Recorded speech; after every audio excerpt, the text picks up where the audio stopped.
Olá, sejam todos bem-vindos para essa palestra. E hoje nós vamos conversar um tema muito importante sobre família universal. E para começar a nossa conversa, eu gostaria de convidá-los, né, a estimular a imaginação de vocês. Vamos produzir uma imagem aqui agora, nas nossas cabeças, ok? E essa imagem é de uma orquestra sinfônica. Tá? E nessa orquestra, nós temos os mais diversos instrumentos diferentes, ok? E temos o maestro regendo essa orquestra. Então, a gente sabe que a orquestra ela pode ter um som maravilhoso se todos tocarem em harmonia, seguindo, né, as orientações do maestro. Só que alguns podem, né, desafinar, às vezes. Não é? Aí o som não fica tão agradável, não é? Mas quando estão todos tocando em harmonia, aí o som é belíssimo, não é? Então, pegue essa imagem, que agora a gente vai trabalhar em cima dela. Primeiro, quem são esses instrumentos que estão aí nessa orquestra?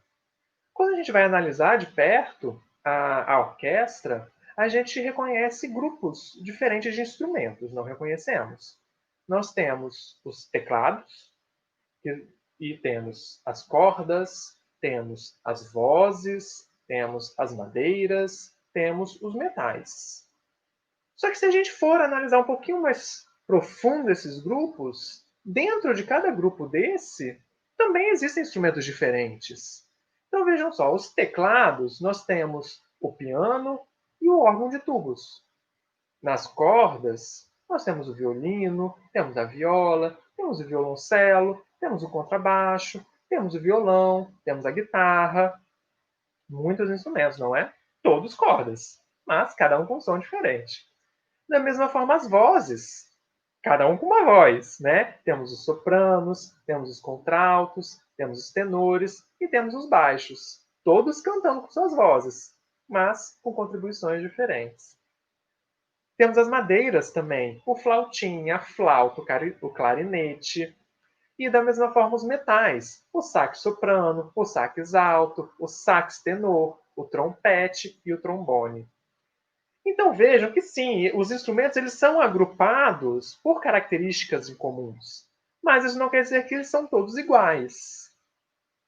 Cada um tem a sua finalidade, cada um tem a sua função na orquestra e cada um tem a sua importância na orquestra. Então agora vamos convidá-los a refletir o seguinte. Vou trazer uma reflexão que está contida no livro Jovens Semeadores de Esperança, capítulo 2. O livro nos convida a seguinte reflexão. Pense na vida como sendo um grande concerto. Tudo e todos nós, no universo, somos os instrumentos. Cada um produz um som diferente, único, como os instrumentos que a gente acabou de ver. Esse som é representado pelos nossos atos do dia a dia. Interessante. E nós somos regidos pelo infinito amor de Deus. Então Deus é o maestro que rege com seu amor todos nós os instrumentos. E os nossos atos representam o som, né, do nosso instrumento. Ok, mas como que funciona esse regimento? Como é que Deus rege a gente pelo amor? Como assim?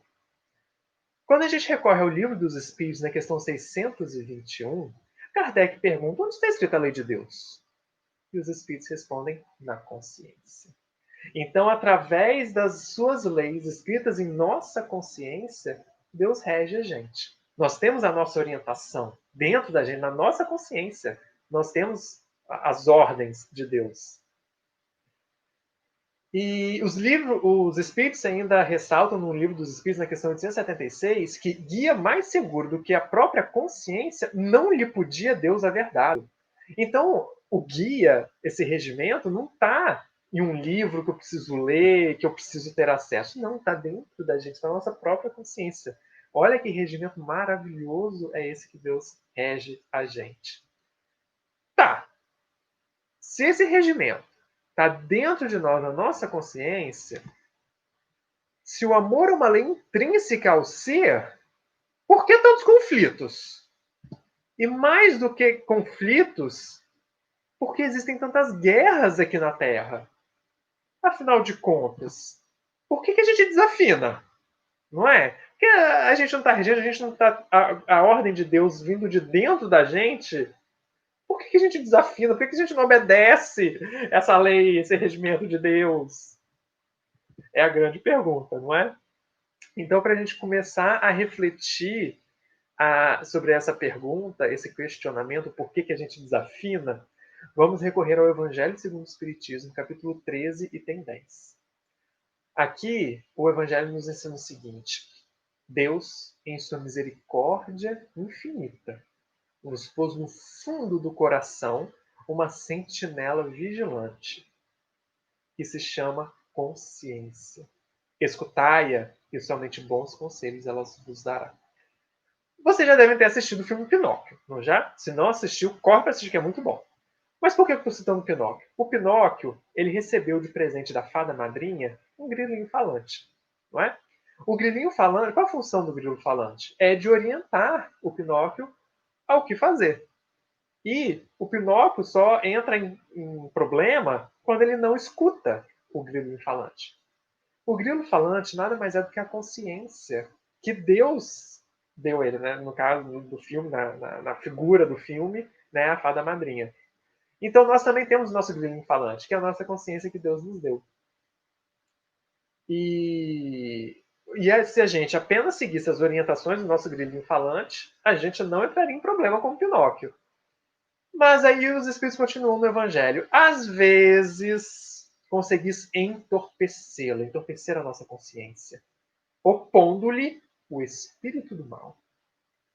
Ela, então, a consciência, se cala. Mas os espíritos colocam um alerta. Ficais certos de que a pobre escorraçada se fará ouvir.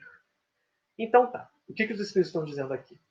Em determinados momentos, às vezes, no nosso dia a dia, a gente opõe à nossa consciência esse espírito do mal. A gente vai ver o que é o espírito do mal daqui a pouco. Então, e esse espírito do mal faz calar a nossa consciência. Mas só cala. Não venda ela. Ela continua vendo. Tudo que a gente faz. Aquele vigia constante, né? Aquela sentinela vigilante, como os espíritos nos falaram. E, mesmo que temporariamente eu emudeça ela, eu cale ela, um dia, os espíritos falam, ela se fará ouvir. Aí a nossa consciência vai apertar, vai doer daquela forma, não é? Nem que seja um dia na outra vida, mas vai. Ok, então já que eu desafino, porque eu oponho, né, minha consciência a esse espírito do mal, que espírito do mal é esse? É um obsessor? Então a gente desafina porque o obsessor vem e coloca minhoca na nossa cabeça? Calma lá, antes disso tem coisa aí. Nem sempre é o obsessor, tá? E se a gente está sintonizado com o obsessor, é porque tem alguma coisa aí fazendo a gente sintonizar com o obsessor, né? Então, o que espírito do mal é esse? Recorremos novamente ao livro dos Espíritos para ver que espírito do mal é esse. Questão 785.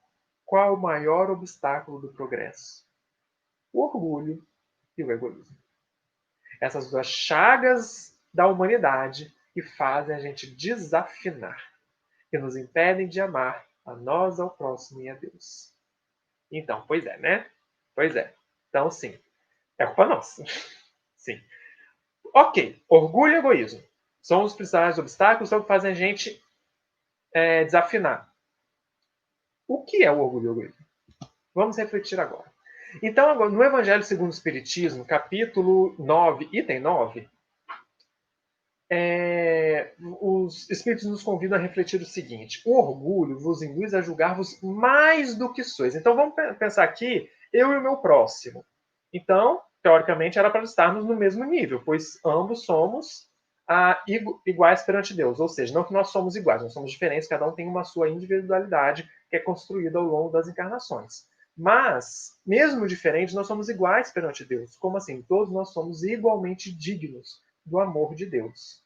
E a humildade é o sentimento que nos nivela, que nos faz enxergar igualmente importantes, igualmente merecedores do amor de Deus com o nosso próximo. O orgulho, por sua vez, que é o oposto da humildade, nos faz assim, ó, eu sou esse aqui, ó. Eu sou maior e melhor do que você, eu sou mais digno do amor de Deus do que você. Quem faz isso é o orgulho, tá? Está na gente. A gente se acha superior ao outro. E quando isso acontece, como diz os espíritos, né, nos faz julgar mais do que sois, a não suportarmos uma comparação que vos possa rebaixar. Peraí, não, eu sou maior que você, você não vai me rebaixar, você não vai colocar no seu nível abaixo de você. Então, quando fazem essas comparações, eu orgulhoso, eu lá de cima, cheio de orgulho, e alguma comparação me joga para baixo, o que acontece? Eu me encolerizo, eu me entrego à cólera. Evangelho segundo o Espiritismo, capítulo 9, tem 9. Vamos refletir sobre a cólera, a origem da cólera. Nada mais é do que orgulho ferido. Pois é. E essa comparação pode ser em qualquer nível, como diz os Espíritos aqui. Pode ser comparação em posição social, vantagem pessoal, característica pessoal. Menor paralelo que você possa estabelecer, mesmo que seja de igualdade. Se eu me encho de orgulho, eu me irrito e me aborreço e me entrego à cólera. Então, esse aí é o primeiro espírito do mal que faz a gente desafinar. Mas a gente viu lá que tem um segundo espírito do mal aí, né? Que é o egoísmo. Então, para a gente refletir sobre o egoísmo, vamos consultar agora o livro Obras Póstumas, tá? No capítulo Orgulho e Egoísmo, tá? No primeiro parágrafo. Aqui Kardec vai nos convidar a seguinte reflexão. É bem sabido que a maior parte das misérias da vida tem origem no egoísmo dos homens. Desde que cada um pense em si antes de pensar nos outros e cogita antes de tudo de satisfazer aos seus desejos, cada um naturalmente cuida de proporcionar a si mesmo essa satisfação. Então, antes de continuar, o que é o egoísmo? Emmanuel nos fala que o egoísmo é essa couraça que nos isola do próximo, que nos impede de sequer enxergar a existência do meu próximo. Então, é essa couraça que nos envolve. E o sentimento oposto ao egoísmo é a caridade. É esse sentimento que me conecta ao próximo, que me faz enxergar o próximo. E o que acontece? Ou seja, então, quando eu penso no egoísmo, eu tenho os olhos voltados, eu estou isolado do meu próximo, eu tenho os meus olhos voltados apenas para mim. É a doença do ego. Eu tenho esse ego adoecido que olha apenas para mim mesmo. E, ou seja, eu quero satisfazer todos os meus desejos, eu não estou nem aí para o desejo do outro. E, né? E eu faço isso a todo custo. E sacrifica sem escrúpulo os interesses alheios, assim nas mais insignificantes coisas, como nas maiores, tanto de ordem moral quanto de ordem material. Não é? Aí vem aquela velha desculpa de que os fins justificam os meios para poder satisfazer o meu egoísmo e o meu orgulho. Pessoal, o Espiritismo nos ensina que os fins jamais vão justificar os meios. O meio é o caminho do amor ensinado por Jesus. É esse norte seguro que a gente deve percorrer, tanto para a nossa felicidade aqui na Terra quanto na vida futura. E todas as vezes que a gente desvia desse caminho seguro, desse meio seguro, a gente sofre, a gente sente a dor, né? E então, gente, nada de ficar tentando justificar desvios do amor, tá? Por causa do nosso orgulho e egoísmo. Não. Tá? O único meio para a nossa felicidade é o caminho do amor ensinado por Jesus. O nosso orgulho e o nosso egoísmo vão fazer a gente tentar sair desse meio, desse caminho. Mas aí que está a questão, se eu estou afinado, eu estou no caminho do amor. Se eu estou desafinado, eu estou sendo guiado por esse espírito do mal, que é o orgulho e o egoísmo, estou desviando desse caminho do amor. Tá? Daí todos os antagonismos sociais, todas as lutas, todos os conflitos e todas as misérias, visto que cada um só trata de despojar o seu próximo. Então, para satisfazer os meus desejos egoísticos, eu vou tirar do outro para poder ter, né? Só que não, né, gente? Aí, se eu fizer isso, eu estou desafinado nessa orquestra regida por Deus. Ok. Então, por que vamos mergulhar um pouquinho mais nessa questão do espírito do mal, nesse orgulho e egoísmo, as consequências desse orgulho e desse egoísmo quando a gente se entrega ao orgulho e egoísmo. Vamos recorrer agora ao livro O Problema do Ser, Destino da Dor, de Leon Denis, no capítulo 19. Nesse capítulo, Leon Denis vai dizer o seguinte: contudo, em tese geral, é do choque do conflito do ser inferior, do ser inferior, que não se conhece ainda, com a lei da harmonia, que é a lei do amor, que nasce o mal, o sofrimento. Opa, então veja lá, é justamente quando eu desvio do caminho do amor, que é a lei da harmonia, o amor, o universo é regido pelo amor, né, que estabelece a harmonia, que toda vez que eu me desvio desse caminho, que eu me entrego ao orgulho e ao egoísmo, que nasce o mal, que nasce o sofrimento. Estamos começando a entender algumas coisas, não é mesmo? E Leon Denis continua, né, nos orientando ao que devemos fazer. É pelo regresso gradual e voluntário do mesmo ser a essa harmonia que se restabelece o bem, isto é, o equilíbrio moral. Então, vamos lá.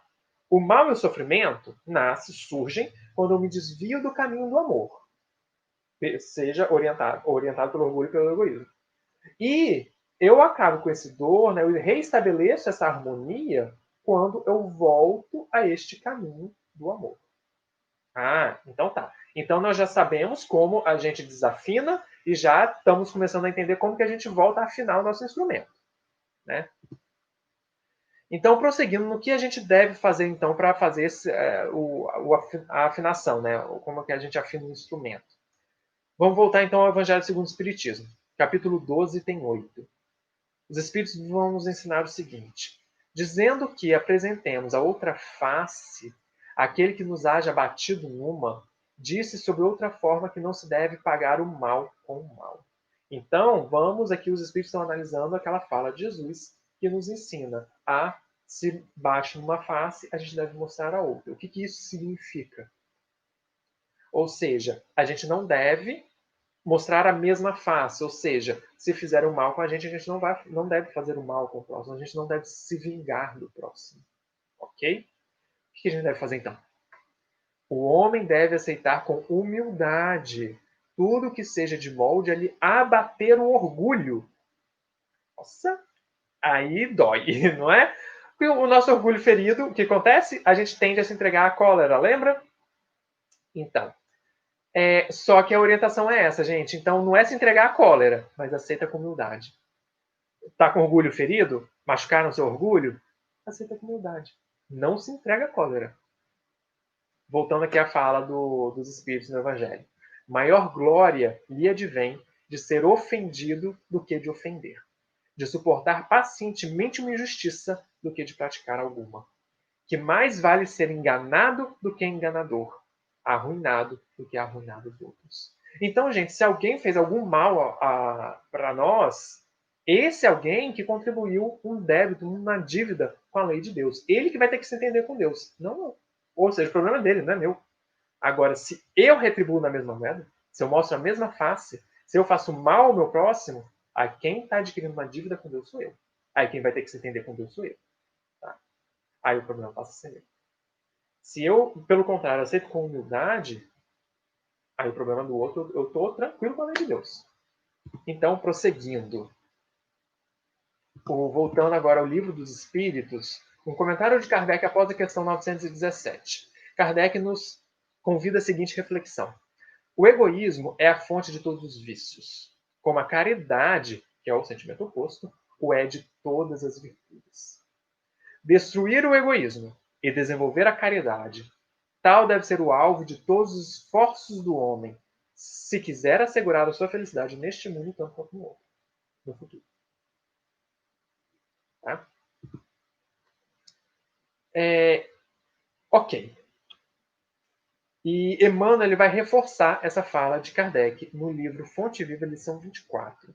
Nessa lição, Emmanuel diz o seguinte: daí procede o impositivo de desintegração da concha do nosso egoísmo, essa couraça que nos envolve, para dedicarmos nossa amizade e respeito aos companheiros, não pela servidão afetiva com que se ligam ao nosso roteiro pessoal, mas pela fidelidade com que se norteiam em favor do bem comum. Então, vejam bem, eu devo me conectar com o próximo, mas não pela servidão afetiva. Não é porque o próximo tem que pensar igual a mim, não é porque ele tem que agir que nem eu, não. Não. Mas pela fidelidade com que se norteiam em favor do bem comum. Independente da forma que ele faça isso, independente da crença dele, independente das ações dele. É, como diz o título da lição 24, é pelas obras. A gente deve analisar as obras do próximo. Ele está fazendo obras que ajudem o próximo, então ótimo. Ah, mas eu não concordo com. Eu faria de uma forma diferente. Tá, faça você então de uma forma diferente. Deixa ele está ajudando o próximo. Está ajudando? Está ajudando. Faz você da sua forma. Cada um tem uma forma diferente de contribuir na obra de Deus. Voltando então à nossa reflexão lá do livro Jovens Semeadores de Esperança, o livro nos convida à seguinte reflexão agora. Só que, por causa dos nossos vícios morais, nós desafinamos nossos instrumentos e acabamos nos desarmonizando com o resto do concerto. Aí o som do concerto não fica muito agradável, né? Daí surgem as guerras, surgem os conflitos e tudo mais. Como você sabe, um instrumento desafinado produz um som nada agradável. Porém, Deus quer que nós sejamos em sintonia com Ele. Por isso, nos dá a oportunidade de afinar os nossos instrumentos. E como que eu faço essa afinação, gente? Jesus, como registrado pelo evangelista Mateus, no capítulo 5, versículos 44 e 46, lá no Sermão do Monte, Jesus nos convida a seguinte reflexão. Eu, porém, vos digo, amai os vossos inimigos, bendizei o que vos maldizem, fazei bem ao que vos odeiam, e orai pelos que vos maltratam e vos perseguem.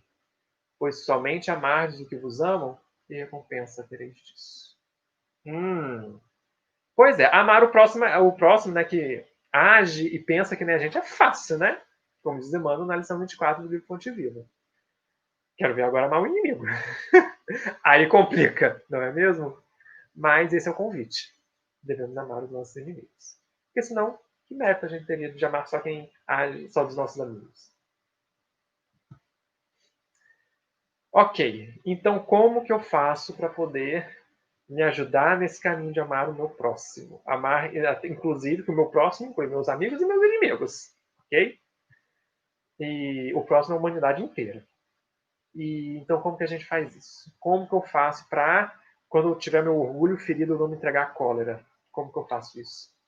Então, recorrendo ao Livro dos Espíritos, questão 919, Kardec, os Espíritos já nos ensinam que um sábio da antiguidade já ensinou a gente como fazer isso. Conhece-te a ti mesmo. E na questão 919A, Santo Agostinho vai nos dar o passo a passo, o protocolo de como se faz este autoconhecimento. E ele dá uma dica nessa resposta dele, que é grande, eu não vou ler toda aqui não, mas ele traz uma dica de como fazer esse autoconhecimento, esse passo a passo. Então, ele fala o que ele fazia, né, para poder ter esse autoconhecimento. E ele fala que toda noite, ele, lá na cama dele, deitado, ele voltava no dia dele. No momento que ele acordou naquele dia, cada momento, ok, eu fiz isso. Por que eu fiz isso? O que me levou a fazer essa atitude? Que pensamento eu estava tendo? Interessante. Ok. Por que eu tive esse pensamento? Né? Vamos voltando. Aí, que sentimento eu estava tendo naquela hora? Eu estava tendo tal sentimento. Interessante. Tá. Ok. E por que eu estava tendo esse sentimento?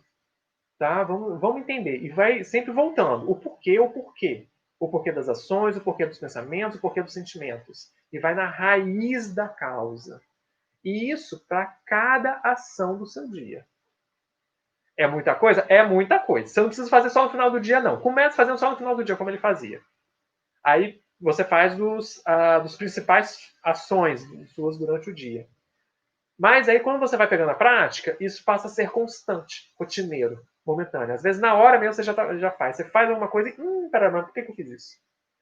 E, então, mais um passo de cada vez, ok? Começa toda noite, repassando o dia. E a orientação de Santo Agostinho é: interrogai-vos sobre o que tendes feito e com que objetivo procedes em tal ou tal circunstância. Ou seja, a causa daquilo. Vai remontando, vai remontando. E vai aprofundando. Porque o autoconhecimento não é superficial, não, tá, gente? O autoconhecimento é profundo. O Santo Agostinho continua nos convidando a seguinte reflexão: examinai o que pudestes ter obrado contra Deus, depois contra vosso próximo, e finalmente contra vós mesmos. As respostas vos darão, ou o descanso para a vossa consciência, ou a indicação de um mal que precisa ser curado. Ah, o que eu fiz estava de acordo lá com o caminho do amor, da lei de harmonia, que é o amor, o caminho ensinado por Jesus. Então, minha consciência está tranquila, eu vou dormir tranquilo, minha cabeça no travesseiro. Não, eu desviei. Eu me entreguei ao orgulho e ao egoísmo, acabei me desviando do amor. Não é para ficar se sentindo de culpa, se remoendo de culpa, não, gente. Culpa é um sentimento que não leva ninguém a lugar nenhum. Ah, desviei? Tá. Como é que eu faço para voltar? Como é que eu faço para reparar o meu erro? Vamos reparar. E vamos nos sintonizar com Deus novamente. E Santo Agostinho coloca um alerta.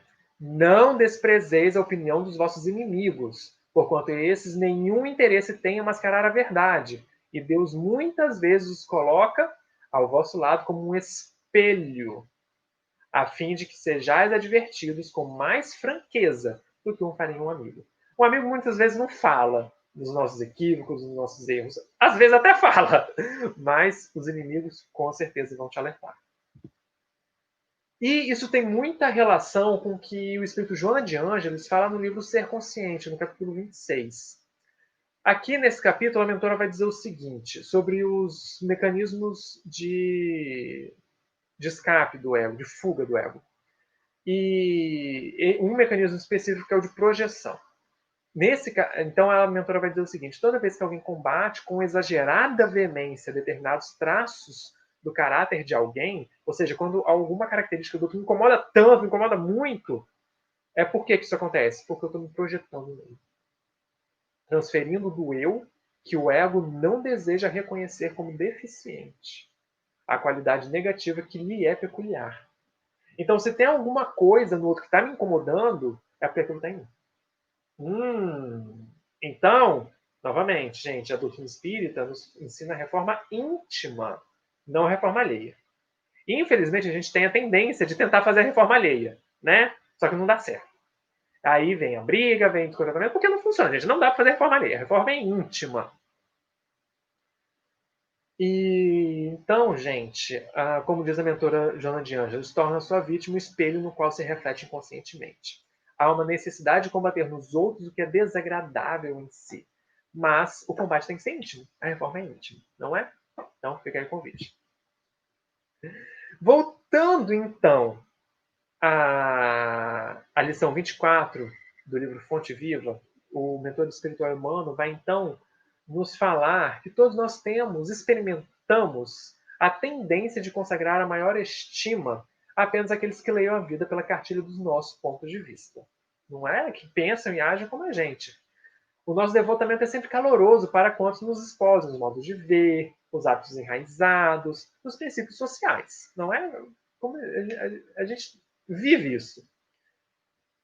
Mas, porém, contudo, todavia, porém, Emmanuel completa dizendo que nem sempre nossas interpretações são as melhores, nossos costumes os mais nobres e nossas diretrizes as mais elogiáveis. Não é mesmo? Então, tudo bem, a gente tem essa tendência para os outros que agem que nem a gente. Né? Porque não vai ter aquele conflito interno. Eu não vou me incomodar com o que eu estou vendo lá, porque eu estou vendo, né, a pessoa agindo que nem eu. Ou seja, cega pelos mesmos equívocos que eu estou tendo. Agora, quando a outra pessoa age, né, que nem. E eu me incomodo com aquela imagem dela ali, não, preciso. Não, a gente não precisa se afastar da pessoa, a gente precisa analisar o que está incomodando dentro da gente e fazer essa correção. Não é me afastar do meu próximo só porque ele pensa e age diferente da gente, não. Tá? Então, tá. Então, se eu promovo essa afinação, eu promovo o autoconhecimento, promovo a reforma íntima, qual a consequência disso? Qual a consequência dessa afinação? Então, no Livro dos Espíritos, volto a falar do Santo Agostinho lá na questão 919A. Perscrute, consequentemente, a sua consciência, aquele que se sinta possuído do desejo sério de melhorar-se, a fim de extirpar de si os maus pendores, como do seu jardim arranca as ervas daninhas. Então, gente, é para arrancar, não é só as pétalas murchas das flores, não, tá, gente? É a raiz do problema mesmo. É uma reforma profunda. Agora, voltando para o Evangelho segundo o Espiritismo, né, sobre essa reforma íntima, essa consequência da afinação, capítulo 11, item 11. Os Espíritos vão nos ensinar que o egoísmo, chaga da humanidade, tem que desaparecer da Terra, a cujo progresso mal obra. Ou seja, o egoísmo precisa desaparecer. O egoísmo é, pois, o alvo para o qual todos os verdadeiros crentes devem apontar suas armas, dirigir suas forças, sua coragem. E então, se a gente conseguir fazer essa reforma íntima, o orgulho e o egoísmo vão desaparecer da Terra. Então, voltando à reflexão do livro Jovens Semeadores de Esperança, e nós conseguimos isso, afinal dos instrumentos, quando somos inspirados pelas virtudes morais que nos foram ensinados por nosso querido Mestre Jesus através das bem-aventuranças, lá no Sermão do Monte, Mateus capítulo 5.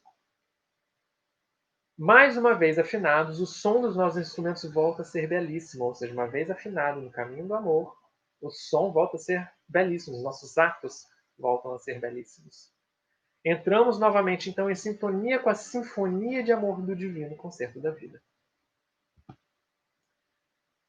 E, uma vez em harmonia, né, a gente precisa, então, para estabelecer essa harmonia, aprender 4 coisinhas.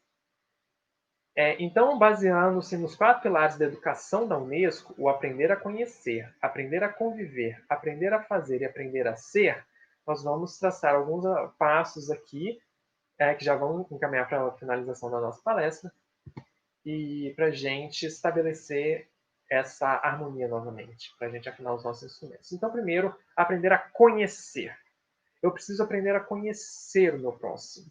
E o Espírito Hermâncio do Fogo, no livro Diferenças Não São Defeitos, capítulo 1, ela vai nos convidar dizendo que o momento, no entanto, chama-nos a ampliar conceitos e a aprofundar a meditação. E por que isso? Porque a indiferença significa negar a diferença, não dar importância aos diferentes. Só que nesse momento que a gente está vivendo, não dá mais para ser indiferente. Não dá mais para agirmos como o sacerdote o levita na parábola do bom samaritano, que foram indiferentes ao viajante caído ali. Não dá mais. Nós precisamos aprender a conhecer, a enxergar o próximo, a ter compaixão e misericórdia, como o bom samaritano teve para com o viajante caído. O Espírito Hermâncio do Fogo nos reflete dizendo que o problema não são as diferenças, mas as barreiras imaginárias que geramos no campo dos sentimentos em relação ao que acreditamos ser conflituoso ou inconciliável, fantasias que levam desamor. Então, o problema não é a diferença do outro, mas essas barreiras psicológicas que nós criamos para com as características do outro que é diferente da nossa. Depois que eu aprendo a conhecer, eu preciso aprender a conviver. Como assim a conviver? O Espírito Hermâncio do Fogo nos fala que a beleza da vida está no ato de todos serem diferentes e terem algo de novo a nos ensinar. Compete-nos nos abrir para esse mundo novo de vivências altruístas e ricas de diversidade. Eis aí então o desafio de conviver bem com a particularidade alheia, sem querer arrogantemente adaptá-la à nossa visão pessoal. O outro é diferente de mim. Que bom que o outro é diferente de mim. Vamos aprender com ele? Aí a gente aprende a fazer. Então, o terceiro. E Hermância do Fogo nos ensina que o futuro regenerador do planeta não comporta a crueldade silenciosa da indiferença, como a gente já viu. Não podemos mais agir como sacerdote levita da parábola do bom samaritano. Nem também com antipatia, nem com a rejeição. Então, indiferença, antipatia e rejeição, né, fora. O que a gente tem que fazer então? O que a gente deve fazer então? A convivência da regeneração é construída na luz da autenticidade, da parceria, da cooperação e do auxílio mútuo. Tais qualidades varrem para longe as enfermidades morais que geram conflitos e separatismo. Ou seja, nada de indiferença, antipatia e rejeição. Nós precisamos de autenticidade, parceria, cooperação e auxílio mútuo. Ok? Então, agora, o último. Uma vez que a gente aprende a conhecer, aprende a conviver e aprende a fazer, nós então aprendemos a ser uma nova pessoa. A ser um novo ser.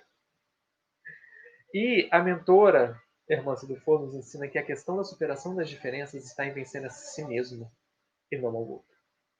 Vencer as nossas construções milenares de separatividade, erguidas como muros de ignorância e atraso. Então, nós precisamos vencer a nós mesmos. É a reforma íntima que a gente precisa fazer, não ao outro, não é a reforma alheia. Então, para finalizar a minha fala, como conclusão, Irmã Dufour, na introdução do livro Diferenças Não São Defeitos, vai dizer o seguinte: que a melhor religião de todos os tempos é o amor. Nenhum poder se compara ao do amor legítimo, esse sentimento que consegue brotar no charco das nossas imperfeições, sem se misturar às impurezas do nosso lixo emocional. Quem ama, apoia.